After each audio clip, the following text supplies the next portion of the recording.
Assalamualaikum warahmatullahi wabarakatuh. Balik lagi di channel Akbar CK. Nah, ini ada yang lagi viral ya, pernyataan Gubernur Jakarta Pramono Anung dan wakilnya Rano Karno terkait banjir Jakarta. Kalau dulu gubernurnya Anies Baswedan itu nyalain angin, nyalain KTP dan macam-macam. Nah, kali ini Gubernur Jakarta Pramono Anung itu mengatakan banjir Jakarta itu akibat dari banjir kiriman daerah-daerah luar Jakarta. Sedangkan wakilnya Rano Karno ini nyalain Tuhan ya.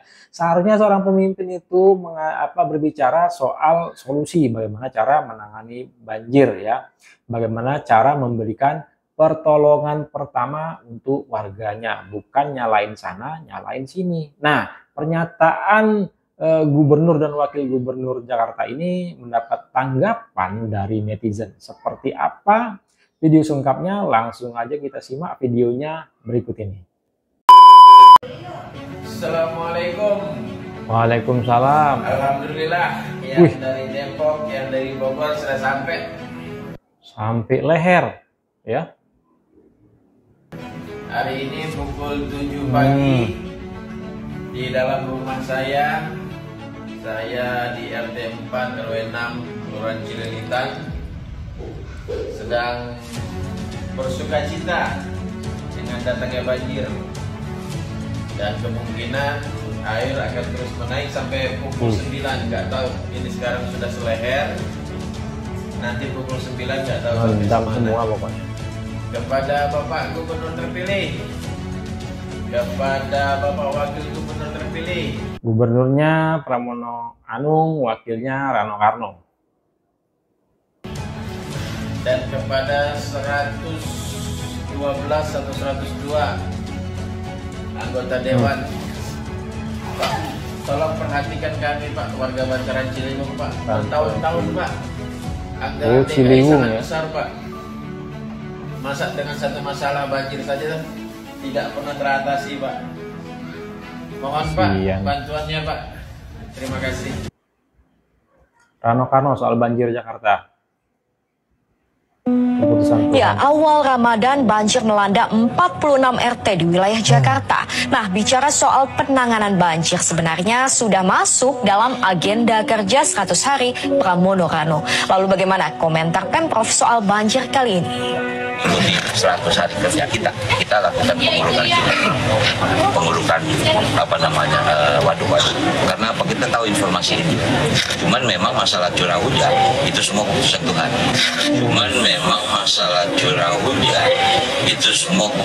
Tuhan. Itu semua keputusan Tuhan. Semua orang udah tahu keputusan Tuhan. Sekarang ini apa solusinya? Bukan nyalain sana nyalain sini, Pak. Aduh. Kenapa, kita tahu informasi ini. Cuman memang masalah curah hujan itu semua keputusan Tuhan.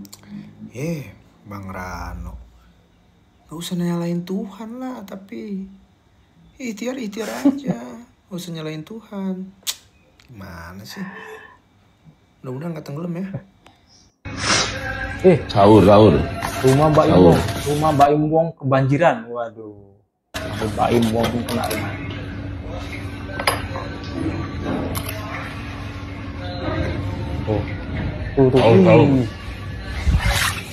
Parah. Mas Pramono Anung, Anda bilang banjir di Jakarta ini banjir kiriman. Yang ngirim banjir siapa? Karena memang banjir yang terjadi di Jakarta sekarang ini boleh dikatakan mayoritas hampir 90% lebih adalah kiriman. Karena curah hujan di Jakarta sendiri cukup rendah, Mas. Tapi kami tidak mau menyalahkan siapapun. Saya mohon maaf yang sebesar-besarnya terhadap warga Bogor atas musibah yang dialami pada saat ini. Banjir yang meluapnya luar biasa, termasuk di Sungai Cijayan. Saya turut prihatin kepada warga Jabodetabek, Jakarta dan Jawa Barat yang sekarang sedang terkena musibah banjir. Semoga kita doakan sama-sama agar banjirnya segera surut dan masyarakat bisa kembali beraktivitas seperti sedia kala. Tapi saya lebih prihatin lagi kepada Gubernur Jakarta nih. Kok malah ada istilah banjir kiriman? Aduh.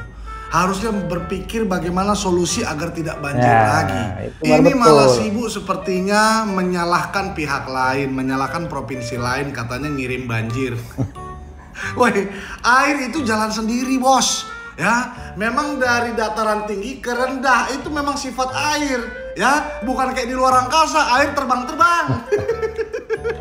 Lagian siapa yang mau kepengen ngirim banjir? Hah? Ada ngepaketin banjir terus ngirim air ngirim banjirnya pakai apa? Pakai ojol. Ojol. Harusnya kayak Kang Deddy aja, Gubernur Jawa Barat. Sama-sama loh baru jadi gubernur, ya kan? Yang sebelumnya bukan Kang Deddy juga kan gubernurnya, tapi minta maaf aja selaku gubernur, selaku pelaksana, selaku pemimpin daerah. Ya kan minta maaf kepada warganya, belum bisa memberikan yang terbaik, kan gitu aja gitu loh. Jadi masyarakatnya pun, oh iya ya, mungkin abis ini ada perbaikan yang dilakukan oleh gubernur kami, kan gitu aja. Terus kita bicarakan lah solusinya. Ini malah salahin banjir kiriman, aduh mirip Pak Anies ya, salahin angin. Mirip Anies nyalain angin. Angin tidak punya KTP. Aduh. Mirip, cocok mereka dua. Air hujan ini rahmah dari Allah, dari Tuhan. Rahmah yang diturunkan untuk dimasukkan ke bumi, bukan sesegera mungkin dikirim ke laut. Bumi kita tidak diresapi oleh air. Karena itu yang kita lakukan adalah memperbanyak sumur-sumur resapan di tiap kampung, di tiap rumah, di tiap jalan. Semua sumur resapan dari mulai. Oh, itu sumur resapannya ya, bikin rusak jalan jadinya ya. Peninggalan Gubernur Anies Baswedan di Jakarta. Dunkin Donat sampai pom bensin itu hancur jalannya. Tolong Pak Gubernur segera ditutup kembali karena tidak Rano Karno tinjau banjir ya. Duduk di perahu karet. Baru dibawa dengkul. Udah naik perahu karet. Gimana nih Pak? Aduh. Kepada para pendukung Ahok yang telah memusuhi aku, kalau kau memang punya otak, kau pasti akan memuji aku. Karena aku tidak musuhin. Yang ditanggapin oleh Hotman Paris ya. Keluar Ahok itu setelah Jaksa Agung membongkar kasus-kasus korupsi di Pertamina. Ahok baru keluar dan ditanggapin oleh Hotman Paris KPA ini ya. Sampai sekarang berkelanjutan. Inilah Ahok. Aku hanya bertanya logika yang sangat logis, yaitu Ahok mengatakan akan membongkar korupsi di Pertamina setelah Kejaksaan Agung membongkar. Pertanyaannya adalah kenapa nggak kau bongkar dari dulu? Itu pertanyaan saya. Apakah karena kamu takut? Kenapa kau tidak bongkar dari dulu? Sekiranya Kejaksaan Agung tidak membongkar, berarti kau akan membiarkan sampai puluhan tahun ke depan korupsi tersebut yang akan rugi, Indonesia akan rugi ribuan triliun. Jadi pertanyaan saya, pertanyaan yang orang anak SD pun tahu. Kenapa bukan kau yang bongkar? Kalau memang kau mau bongkar sekarang, kenapa nggak bongkar dari dulu? Pendukung Ahok, benar kan? Logikanya simpel. Otak kamu aja yang bodong, tidak ngerti-ngerti pertanyaannya. Saya tidak kenal Ahok, saya nggak peduli sama dia, saya lebih kaya dari dia, saya lebih terkenal dari dia. Tapi karena ini menyangkut negara, aku ada pertanyaan. Kenapa kau tidak bongkar dari dulu? Kenapa baru sekarang kau mau bongkar? Simpel ya sebetulnya. Hotman Paris ini maksudnya. Kenapa nggak dibongkar dari dulu? Kenapa sekarang baru ikut mau ngebongkar setelah dibongkar oleh pihak Kejaksaan Agung? Berarti kalau Kejaksaan Agung tidak bongkar, Ahok pun diam saja. Ya, ini sebetulnya yang jadi pertanyaan Hotman ini ya.